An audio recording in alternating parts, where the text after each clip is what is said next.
gens qui ont travaillé avec Kabila. Mais Nabi, tant que Kabila Lobaki, il n'avait pas 15%. Parce que Félix Tshisekedi a compris profondeur un message. Après 18 ans. Non, mais c'est ça le résumé d'un politicien. Mais tant que Kabila Lobi Bongo, yo oye koluka majorité kana batuwana, o balingaka pouvoir, o bango balingaka kopé maté.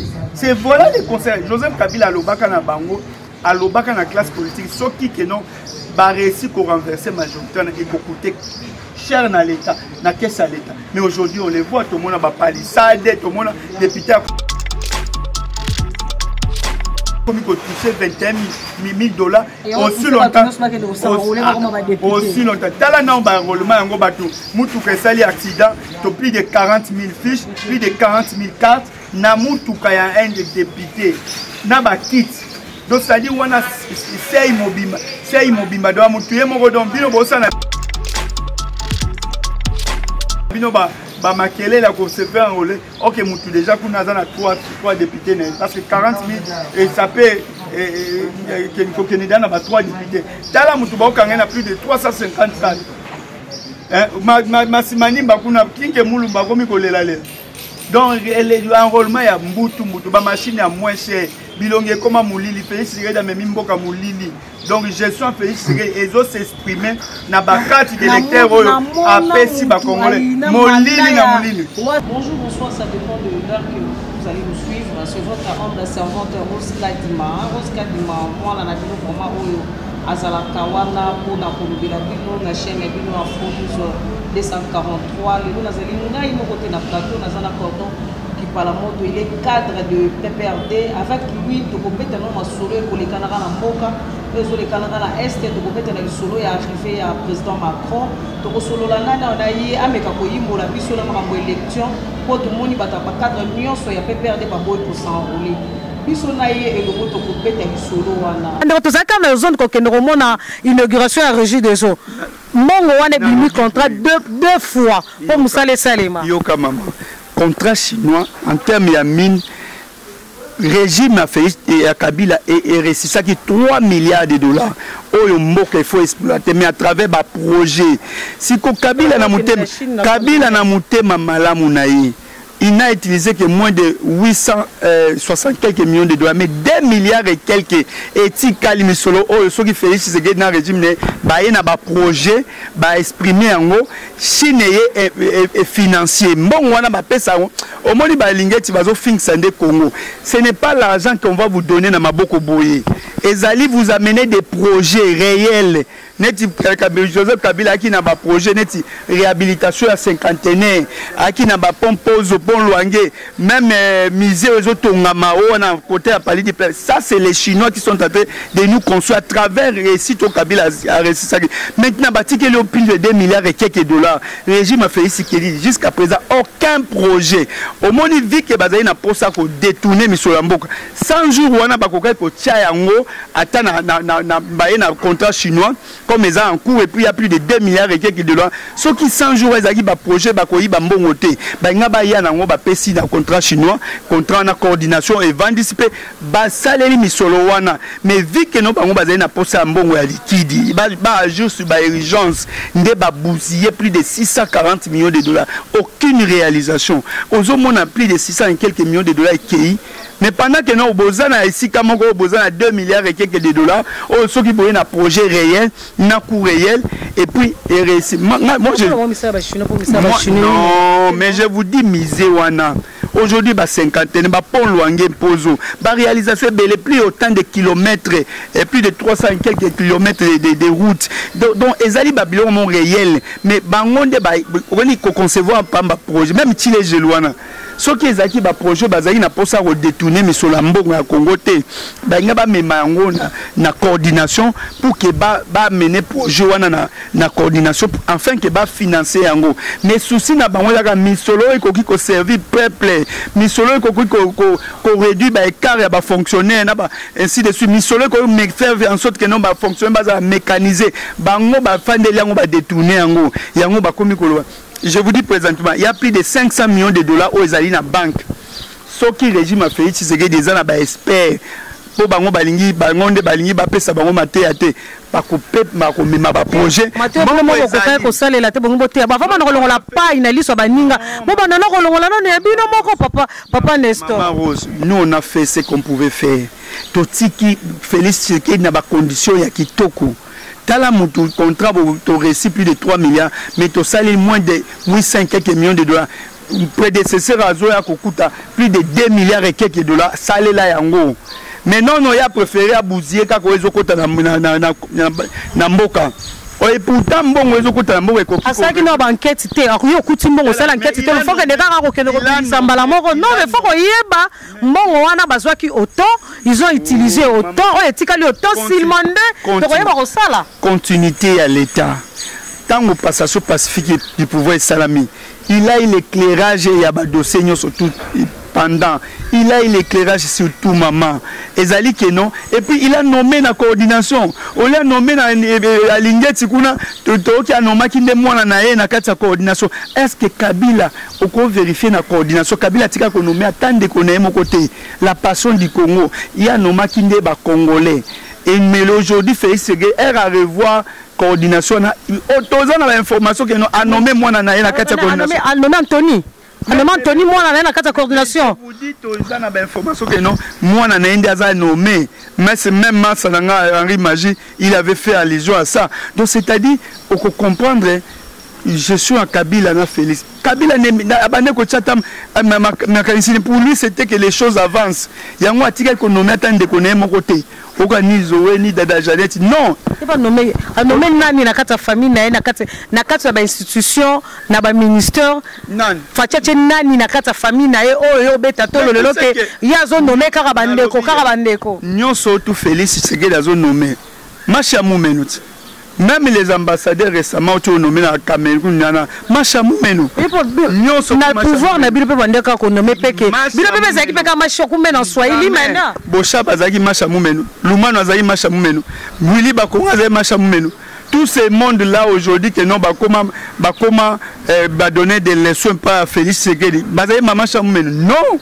Kabila baneko compter l'expertise le gouvernement il a travaillé avec tout le monde sans expression até mukongo azali mulu bazali muswahili azali ozui na cour constitutionnelle Masha Moumeno ministre bilo pe la cour constitutionnelle ezalaki pe ka muswahili bilo pe ezalaki ka muswahili na banque centrale Masha Moumeno na justice Masha Moumeno na ministère intérieur Masha Moumeno na seni Masha Moumeno internet za mutete lo bosani Masha Moumeno ezgan ka site mutete la Masha Moumeno kizime bino pe bozaki kana ba Swahili tokozonga na intérieur muswahili toke na constitutionnel muswahili toke boy muswahili kana ba Swahili na ba Swahili lelo pa anome pe bakasaye ba travailler pe lelo komika mabe na lobi boy mundima ka muninga lelo ba na ngata gouverneur ambanda ka ba sala ko be boni bondima muninga omoni ozoloba makambo yo soki totali tribalisme ezande pas Félix Tshisekedi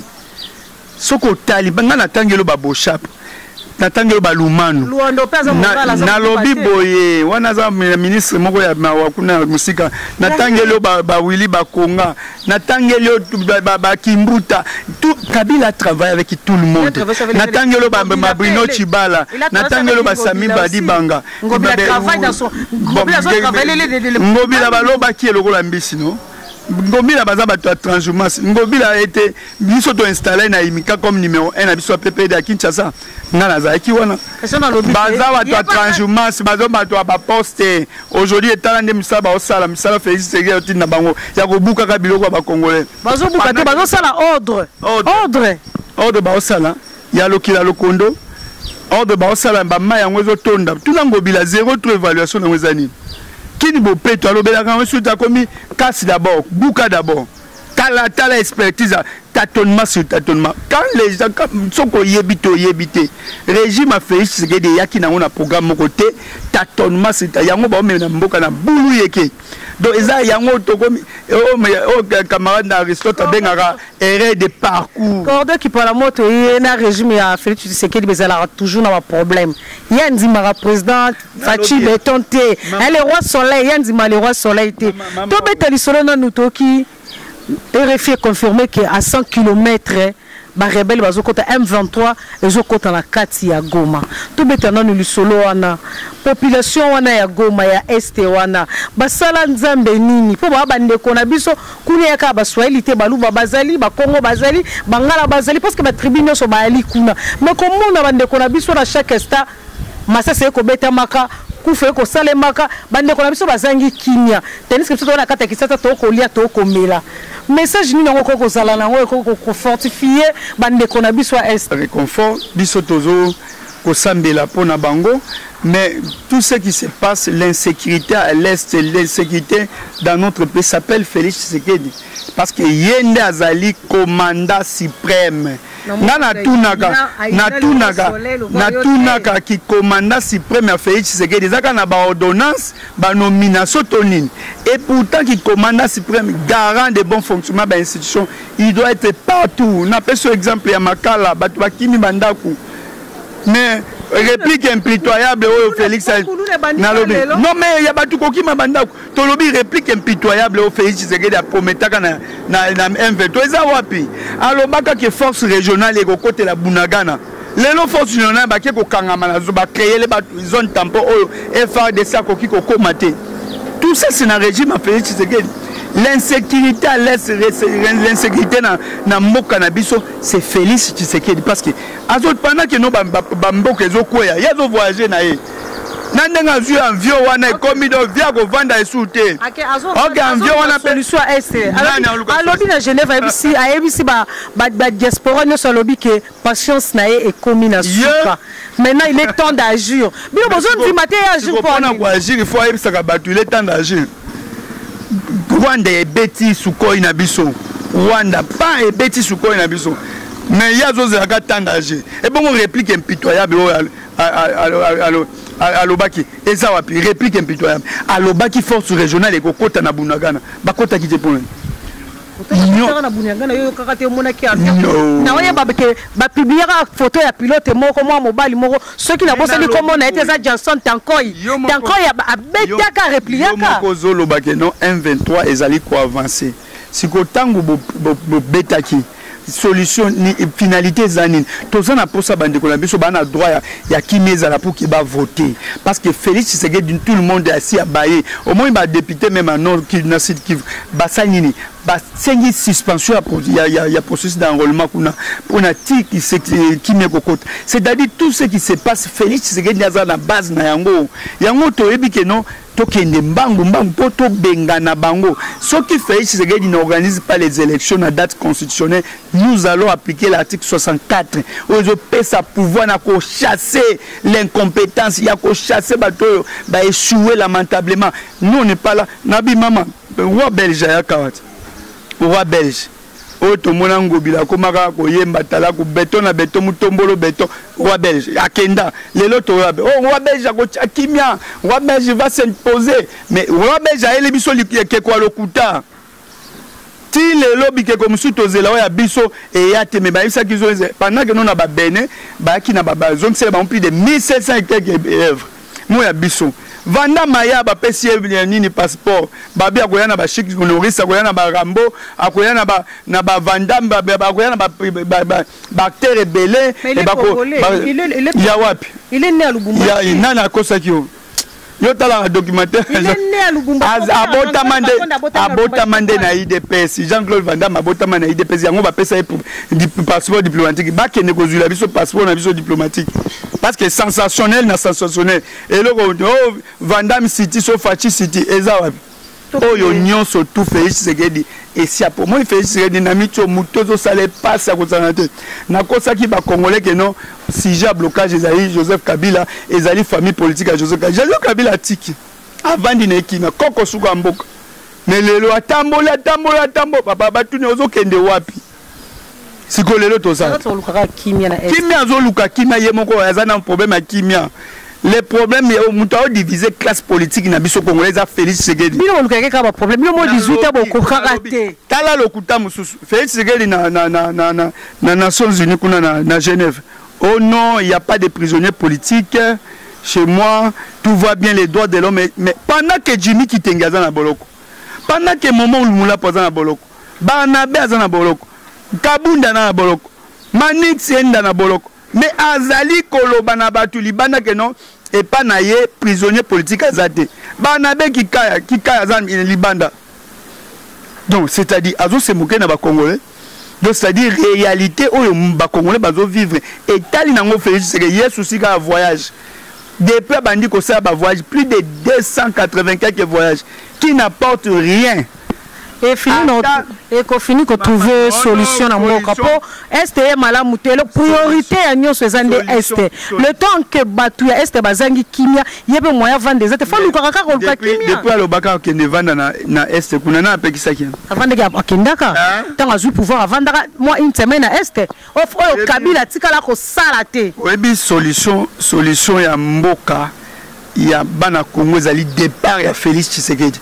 Ce qui Félix Tshisekedi a créé de classe politique parce qu'il y a plus de confiance avec lui. Félix Tshisekedi divise la classe politique. Mama ce qui me conduit ndazali sujet à division, sujet à makambo. Donc c'est-à-dire et comme il y a déjà problème. Tala Joseph Kabila Kabange. Peu importe ba message à Basenko et il y a mais Joseph Kabila abaneko pesa toujours ouverture dans l'église catholique abaneko ya mbabangwa pesa ki bango ba bons offices pour na to chiter na kimia mais Félix Tshisekedi azo agir na ba miske agir donc selon ba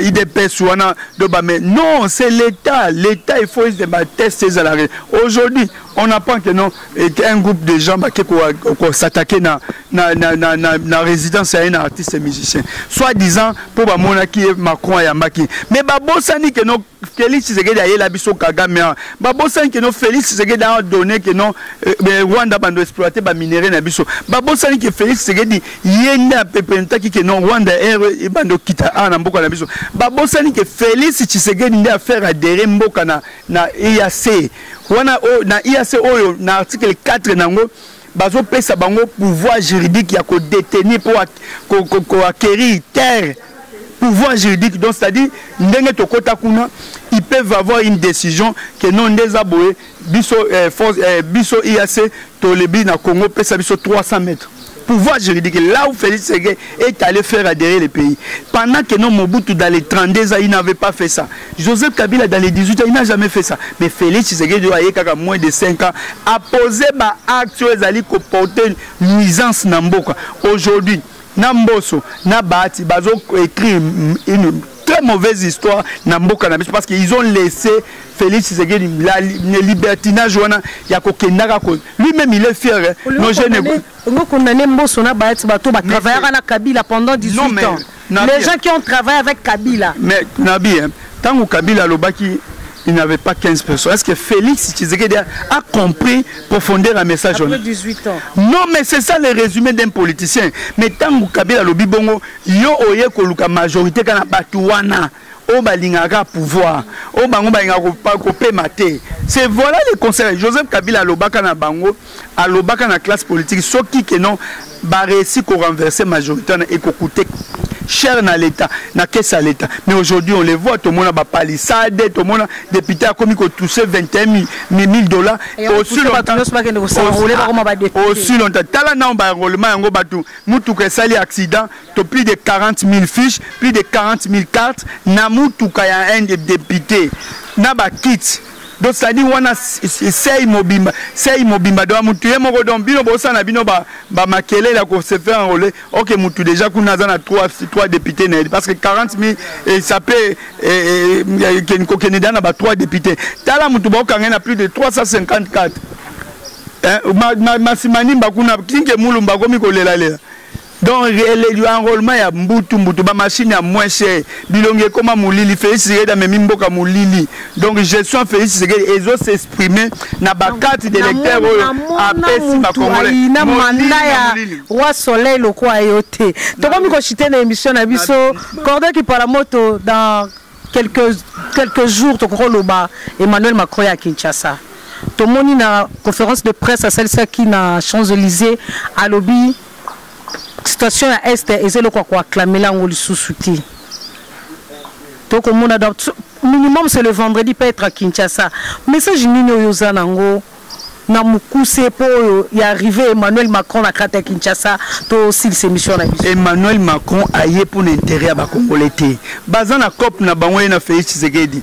To mona roi belge awa. To mona soki banani to tu ko mona bon mais pas pour to aye à lobby ba vérité ba to aye des personnes nani ba komi ko finga ba cardinal bonabo. Macron aye COP ya na Félix Tshisekedi parce que aye pour l'intérêt à mboka té. Macron na ba Kagame wana ce sont des complices. Aujourd'hui mais yebsanga o s'attendre ni na Macron. Macron aye COP na ye aye makamune privé na Félix Tshisekedi aye li ba Congolais ni akoye na ba Congolais ba Congolais ba yebi que France est là ko soutenir ata mokolo moko te est et na RDC mais chose grave Macron arrive peut-être il y aurait un changement bon ko soutenir Congo depuis que non bitumbe bandi kuna so mona France a se prononcé pour condamner et puis surtout pour sanctionner ceux qui allaient qui Congo mais ba sanctionner qui biso c'est qu'ils allaient Congo le Rwanda a attaqué notre Sukhoi.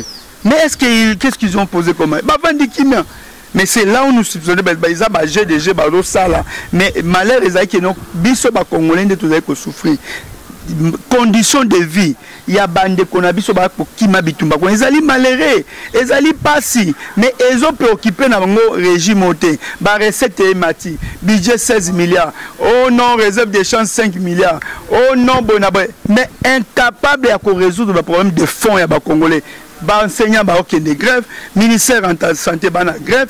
Aujourd'hui, écart, problème réel, les Congolais fait. Grève dans l'enseignement est quotidien. Non, ma professeur, on déjà déclaré. Il a déclaré guerre, déjà déclaré. Maman, Nabiyo Zali Mopanzi Sango. Prof Babimi s'est communiqué dans Bango. Aujourd'hui, scientifique Babimi s'est communiqué dans Bango. Il ne reste que la délégation syndicale. Les corps scientifiques ont déjà fait passer les messages. Mais les professeurs ont fait déjà la même chose. Le ministère de la Santé la même chose.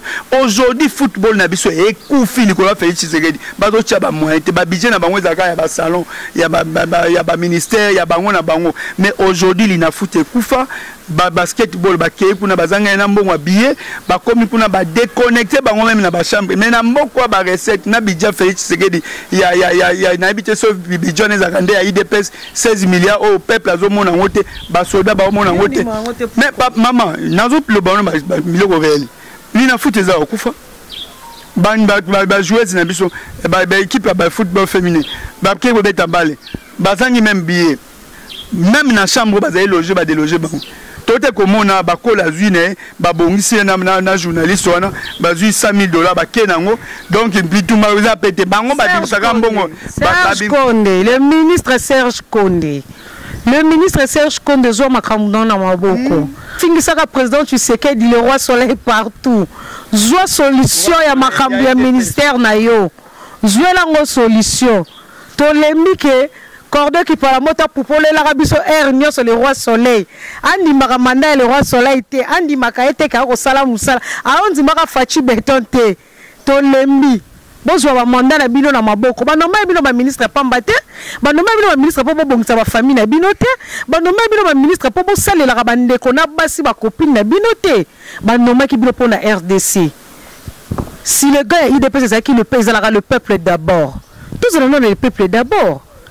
Lina foutre ko lelaka toilette na kata stade des martyrs na Sonia kolobela ngona misu le ministre Serge Kodovanzi madame ko bimisaka $100,000 pona kopesa ndeko na biso Martin Bakole to luka solution ko bongisa poto pesa epelo kumu po ya li soni makasi okoki kozwa idete Cordon qui parle moto to comme na suka émission na biso message fort ni nos zango ya kopesa la bakongomani o balandaka yo message fort ni kopesa la bandeko na o ya pepper do bazalaka na o toujours o basimba ka na loboko ba batambola no babelela ko toujours longonia message ni nos zango ya kopesa bango bomoni mama zo condamner ministre tout pas mabeza la raté chef ndi ya mabende azalaka ba détournement mingi ya mbongo ya miso les autres sala makana entourage à Félix Tshisekedi tourner la biso Félix Tshisekedi mbongo ara meza wapi parce que c'est l'ordonnance zaye 100 jours caméra ndoloba nyoso tuna ndo sala ezaki sur ordre ya chef de l'état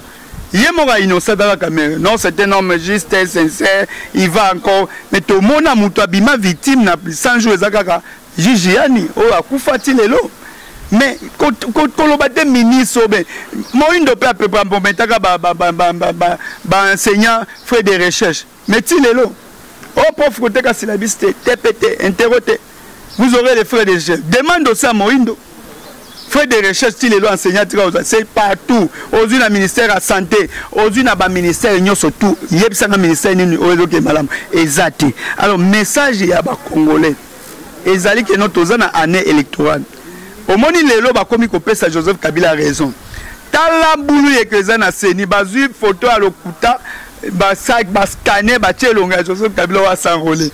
Donc, on va comprendre que notre, aussi longtemps que Kabila ne va pas s'enrôler, processus soit na izakapek et qu'on appelle crédibilité. Même Madame Bintou Keïta Ibsaki Bango, Kabila ndi aboti démocratie, Kabila ndi aboti alternance. Au moment où à s'enrôler, processus soit na biaisé. C'est ça. Mutu aboti eloko azotala pa mais yo yena ba miske oyebi pe eloko te mezo chaka mutu makasi tozo kende nabi Joseph Kabila a s'enrôler na nte mot d'ordre et koyaka mais ba revendication na biso ezake no totinda batu na biso officiellement toza na ba représentant ndenge mobeko et lobby soko tali makambo ku constitutionnel kuna mbutu Félix Tshisekedi mobeko et lobby dans son article 58 de la constitution et que président coup constitutionnel a nommé après 3 ans mais Kalouba nande akena saka une année demi Félix Tshisekedi ala lika la muki bo imere nezaki bien te alongoli Kalouba che Kamuleta donc c'est-à-dire toko kende ezali mboka bo comprendre biso tozana likunya na mutute IDPS ayaka kolakisa batu keno yenda za donner des leçons que ba yebi le côté yango 2023 toko tikela bango même pas une seule seconde. Régime a fait Tshisekedi, régime a IDPS, il y a pas incompétent, toko bengana bango. Si ils organisent pas les élections, toko faire appliquer article 64. Bango bokanisa bango bakanisa ki o biso ono opposition pété. Nga tu na fait Tshisekedi yo opposition makaso sa ilango wapi. Félix Tshisekedi atangela biso ata boloko nini bakangaka ye. Oh non bakangaka nana kanga Félix Tshisekedi.